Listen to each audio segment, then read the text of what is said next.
आलस्य या मेहनत। तो दोस्तों आज की ये जो वीडियो है ये उन लोगों के लिए है जो अपनी लाइफ से अक्सर परेशान रहते हैं। उन्हें बहुत सी तकलीफ़ों का सामना करना पड़ता है। तो अगर आपके साथ भी ऐसा होता है तो ये कहानी सुनो, ये कहानी आपके लिए ही है। तो वीडियो को बिना स्किप किए लास्ट तक जरूर देखना। तो चलिए कहानी को शुरू करते हैं। एक छोटे से शहर में एक लड़का रहता था, नाम था राहुल। वह गर्मी की छुट्टियों में अक्सर अपने नाना जी के घर जाया करता था। नाना जी एक बहुत ही शांत, समझदार, प्रकृति से प्रेम करने वाले बुजुर्ग इंसान थे। उनके घर के पास एक सुंदर सा बगीचा था जहां वो हर दिन पौधों की देखभाल करते थे। एक दिन राहुल ने नाना जी से पूछा कि नाना जी, मैं बड़ा होकर एक सफल इंसान बनना चाहता हूँ। क्या आप मुझे बता सकते हो कि सफल इंसान कैसे बना जाता है? नाना जी मुस्कुराए और बोले, इसका जवाब मैं तुम्हें एक अनुभव से दूंगा। चलो मेरे साथ। वे दोनों नर्सरी गए और वहां से 2 पौधे लेकर घर लौटे। घर आकर नाना जी ने एक पौधे को एक गमले में लगाया और उसे घर के अंदर रख दिया। दूसरे पौधे को घर के पीछे खुली जमीन में लगा दिया। फिर नाना जी ने राहुल से पूछा, बेटा तुम्हें क्या लगता है कि इन दोनों पौधों में से कौन सा पौधा भविष्य में ज़्यादा बड़ा और अच्छा बन पाएगा? राहुल थोड़ी देर तक सोचता रहा और फिर बोला, नाना जी, जो पौधा घर के अंदर है वही ज़्यादा अच्छा बढ़ेगा क्योंकि वह सुरक्षित है। बाहर वाले पौधे को तो धूप, आंधी, बारिश और जानवरों जैसी बहुत सारी मुश्किलों का सामना करना पड़ेगा। नाना जी मुस्कुराए और बोले, ठीक है बेटा, तो चलो देखते हैं कि आगे क्या होता है। 5 साल बाद राहुल फिर से गर्मी की छुट्टियों में नाना जी के पास आया। राहुल ने कहा, नाना जी, पिछली बार मैंने आपसे सफल कैसे बना जाता है यह पूछा था, लेकिन आपने जवाब नहीं दिया। इस बार आपको मुझे जरूर बताना होगा। नाना जी मुस्कुराते हुए बोले, चलो तुम्हें तुम्हारे सवाल का जवाब आज मैं दे ही देता हूँ, लेकिन उससे पहले उन पौधों को देखते हैं जो हमने साथ लगाए थे।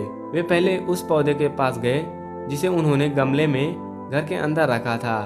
वह पौधा अब थोड़ा सा बड़ा होकर एक छोटा सा पेड़ बन चुका था। फिर वे बाहर गए जहां उन्होंने दूसरा पौधा लगाया था।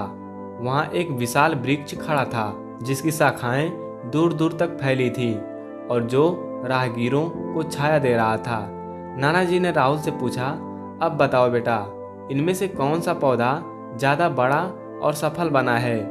क्यों? अब राहुल बोला, नाना जी, जो पौधा बाहर था वह ज़्यादा बड़ा और सफल बना है, लेकिन यह कैसे हुआ? उसने तो इतने खतरे झेले होंगे, धूप, बारिश, आंधी, फिर भी यह इतना बड़ा कैसे हो गया? नाना जी ने मुस्कुराते हुए कहा, बिल्कुल बेटा, बाहर वाले पौधे को तो बहुत सारी मुश्किलों का सामना करना पड़ा, लेकिन इन मुश्किलों ने ही उसकी जड़ों को मजबूत बना दिया। उसे खुली जमीन मिली जहां उसने अपनी जड़ों को जितना चाहता था उतना फैला लिया। बारिश और तूफानों ने उसकी परीक्षा ली और उसने हर बार उन्हें पार किया। इसलिए आज वह इतना मजबूत है कि छोटी मोटी आंधियां उसका कुछ बिगाड़ ही नहीं सकती। जबकि जो पौधा हमने गमले में और घर के अंदर रखा है उसे किसी भी परेशानी का सामना नहीं करना पड़ा।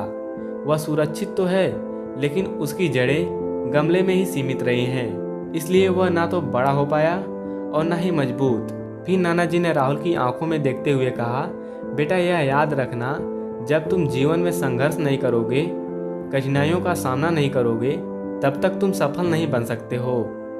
अगर तुम सिर्फ आराम और सुरक्षा की तलाश में रहोगे तो तुम्हारी तरक्की रुक जाएगी, लेकिन अगर तुम संघर्ष करने के लिए तैयार रहोगे तो कोई भी लक्ष्य तुम्हारे लिए असंभव नहीं रहेगा। इसलिए परेशानियों को दुश्मन मत समझो, बल्कि उन्हें अपने जीवन की सीढ़ियां मानो जो तुम्हें सफलता की ऊंचाई तक ले जाएंगी। राहुल गहरी सांस लेकर उस बड़े से पेड़ की ओर देखने लगता है। अब नाना जी के शब्द उसके मन में गूंजने लगे। दोस्तों, जिन रुकावटों को हम अपनी जिंदगी का दुश्मन समझते हैं, वही रुकावटें हमें मजबूत बनाती हैं और हमें सच्ची सफलता की ओर ले जाती हैं। इस कहानी से हमें यह सीख मिलती है कि हमारी जिंदगी में चुनौतियां और कठिनाइयां अक्सर आती रहती हैं। कभी हालात हमारे खिलाफ होते हैं तो कभी रास्ता धुंधला दिखता है, लेकिन यही चुनौतियां हमें निखारती हैं। हमारे अंदर छिपी ताकत को उजागर करती हैं। जैसे बाहर लगे पौधे ने आंधियों, बारिश और धूप का सामना करके खुद को एक विशाल और मजबूत वृक्ष में बदल लिया, उसी तरह से जब हम मुश्किलों से डरने के बजाय उनका सामना करते हैं तो हम भी अंदर से उतने ही मजबूत बनते हैं। हमें आरामदायक जिंदगी भले ही सुरक्षित लगे, लेकिन वह हमारी असली क्षमता को उभरने नहीं देती। जो लोग कठिनाइयों से भागते नहीं, उन्हें स्वीकार करते हैं, वही लोग एक दिन सफलता को हासिल करते हैं।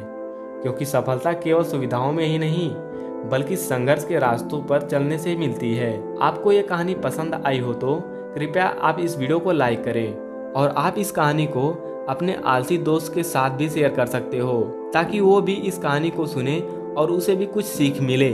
अगर आप ऐसी ही प्रेरक कहानियाँ सुनना चाहते हो तो हमारे इस चैनल को सब्सक्राइब और बेल आइकन को दबाना ना भूलें, ताकि हमारी नई वीडियो आप तक सबसे पहले पहुँचे। तो चलिए मिलते हैं अगली वीडियो में। तब तक के लिए सब्र रखो और सुखी रहो और ज़िंदगी में आगे ही नहीं, बहुत आगे बढ़ो।